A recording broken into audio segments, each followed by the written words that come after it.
Welcome back once again to the Lone Star Meeple Podcast. With me as always to my right is the Red Meeple, Alex. Hello, podcast land. To my left we have the Green Meeple, Michael. Hey guys, nice to be back. And myself, the Blue Meeple, Sean. We are the Lone Star Meeple Podcast. What's going on, everyone? It's your boys, the Lone Star Meeple, and today we have a preview of a game currently on Kickstarter, Old Salt, designed by Tim Ferry and published by Never Board Games. Set sail and get ready to hit the high seas in this in-the-box tactical war game for 2 to 4 players. In the game, players represent 6 different factions with variable player powers that sail around the seas, destroying each other, trying to take over islands. Let's take a closer look. Alright, during setup, the first thing you're going to do is pick a faction. You can choose the Forgotten, the Barbarians, the Bootleggers, the Elite, the Eternal, and the Engineers. Each one of these come with their own variable player power, different faction abilities, therefore creating a new and unique game for each way you play. Every faction's going to approach the game a little bit differently. One of the first things you're going to do is decide how many points you want to play with and the points you're going to use to buy the boats. There's 6 different types of boats. There's the Grunt, which is just a basic 5-point ship. The Leviathan, which is an 8-point ship, has 8 points of health. We have the Zealot, who gets a free shot every round. You have the Marksman, who actually has a minimum range instead of a maximum range, so you cannot shoot within a few spaces of your enemy. You have to be a little further away. And the Hazard boat actually is full of explosives, which will blow up when you blow it up. Now, as a reminder, these are prototypes, and I know these, in fact, have changed to hexes on the board. So as you put these on the board, they will fill the whole hex. Because the front and rear of the boat, it marks the bow and stern and long sides. Depending on where your boat is facing, effects for combat. You're going to get different combat options if you're if the boats are attacking from the fronts or if they're attacking from broadsides.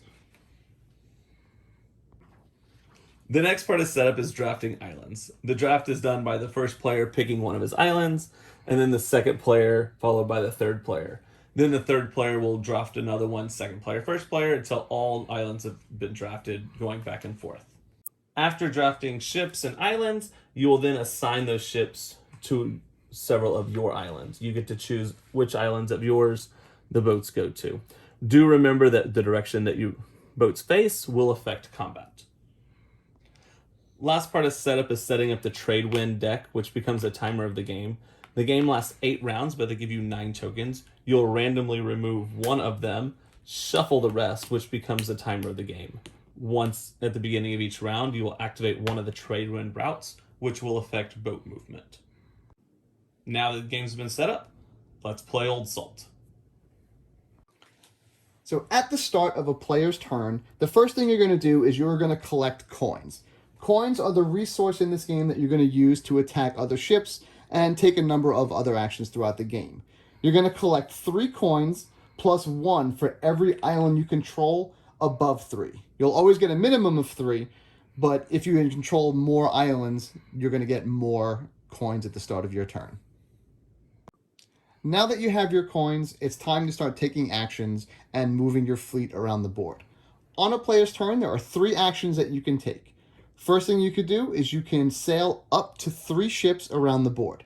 Ships can move 5 spaces plus 1 space if they're in a trade wind for each color of the trade wind token that has already been placed out onto the board. So in this example, this ship can move 1, 2, 3, 4, 5, plus an additional 2 if they would like. And that ship will move another 1, 2.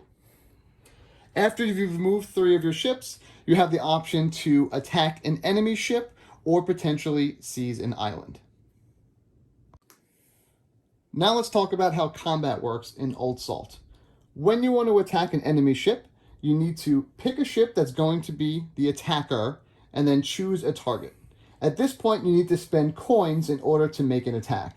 And this is where the direction that your ship is facing becomes important. If your ship's broadside is facing an opponent ship, you can spend 2 coins to attack 3 times as a volley. If, however, your broadside is not facing the enemy ship, you can spend 1 coin to make a regular attack. When you're attacking, the first thing you have to do is calculate the range that the enemy ship is from your ship. In this example, the enemy ship is 1 space away. And in this case, since I'm not shooting at the broadside of the ship, I have to add 1 to the difficulty to hit. So you would have to hit the range plus the 1 for the difficulty, and you roll a 6-sided die. And if you get a blank, that is obviously a miss. However, let's say I did, for example, roll a 2. At that point, I have hit the enemy ship, and they take damage that gets placed underneath like so. Now, as the defender, if your broadside is facing the attacker, once they've attacked you, you now have the option of returning fire. Now, once a ship has taken enough damage to be destroyed, and remember, all the ships have 5 health, with the exception of the Leviathan that has 8. But once a ship has taken enough damage and is destroyed, the attacker who got the kill shot takes the mast of that ship and puts it into their personal supply to be used for later things throughout the game. Now, the next action you could take on your turn is to conquer an island. Now, in order to conquer an island, one of 2 things need to happen. If the island is neutral, like so, your ship needs to be adjacent to the island, and you need to spend 2 coins and 1 mast from any faction ship that you have destroyed, and then that island will become yours. If, for example, you want to take over an opponent's island, you'll need to turn in a mast specifically from that opponent's ship that you destroyed. Otherwise, you won't be able to take it over. It still costs 2 coins, but now you have a specific mast that you need to turn in. And now, once you have completed doing all your actions, your turn is over, and it moves on to the next player in turn order. Keep in mind that all ships can activate, however, you can only move 3. All the other ships can still attack and can still claim islands. Play will continue like that until either all other players are eliminated and you're the last person standing, a player has conquered 6 islands, or once the final trade wind token has been placed on the map, that will signal the final round of the game. Well, there you have it. That is Old Salt, currently on Kickstarter. Alex, what'd you think? So I really like the simplicity of the game. So this game is not for the person who is into Warhammer and has spent thousands of dollars on Warhammer. It's going to be too simple for them. But it is for their best friend who doesn't want to play Warhammer, but you're trying to trick him into getting into the habit. It's like a gateway game into wargaming. I would love to see what the community or what Mr. Ferry does, making different types of games. So there could be like VIP missions, capture the flag missions. I mean, it's very customizable, so the game can be what you want it to be. Cool. Yeah, Michael? I really enjoyed picking the fleet at the beginning. The first time we played, we did just the ones that they gave us, and then we were able to just use the points to create our own. And like you said, that's what wargaming is. My history of wargaming is X-Wing, and that's kind of how I did with the ships and stuff, but being able to try out different ways of ships, and several of them should have long range. That's really fun, but it's really a tactical war game. It's Warhammer 40,000 or whatever in the ocean, really simplified. It's well done. I like the way they did it, but that's what we have.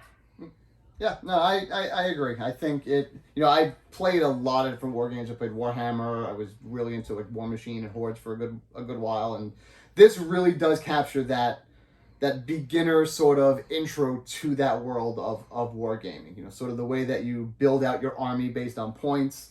I like that there are multiple factions to pick from that all play very differently. Like when you were playing the Engineers, played completely differently than the faction that I had, with completely different abilities and different strategies. So I do like the way that it really does accomplish, what it says it does in that box. Everything's in box and really gives you that intro. I would say I would like to see some of the scenarios that might come through, because I think that's really going to change the dynamic on how the game plays. Yeah, just being able to say, hey, we're just going to beat each other up, as opposed to, hey, this NPC is bringing a ship all the way through their oceans, and we need to one either help protect it or one destroy it. We'll change the game up, or maybe like a capture the flag, and you're trying to hold a base. Everyone's trying to hold their base, and other people are attacking them and stuff. There's so many things you can do with the game. It feels very sandbox. It feels very generic's not the quite right word, but Customizable. Customizable works, yeah. I do want to mention that I love the theme because it just oozes from the whole game. Mm-hmm. The map has that old, or the board Looks like an old war looks map. like an old war map. Even the little chips. This game looks like what pirates might have in their. Oh, the sea's normal. Let's play a game of Old Salt while we wait to plunder. Like the little wooden piece. Everything's made out of wood, not plastic. So I thought it was just the theme oozed out. I felt like I should have had a eye patch and a hat while playing the game. Yeah. A hook. Yeah, no, I will say that, and there's not a lot of war games that kind of do it that's solely a naval one. At least none that I've seen. That really just do it purely as as like a naval sort of war. Yeah. So cool. Well, there you go. That was Old Salt, currently on Kickstarter. When is it shipping? It's supposed to deliver next October 2022. Yeah. So if this looks like something that you'd be interested in, go on Kickstarter and consider backing it. Tell them the Lone Star Meeple sent you. Yeah.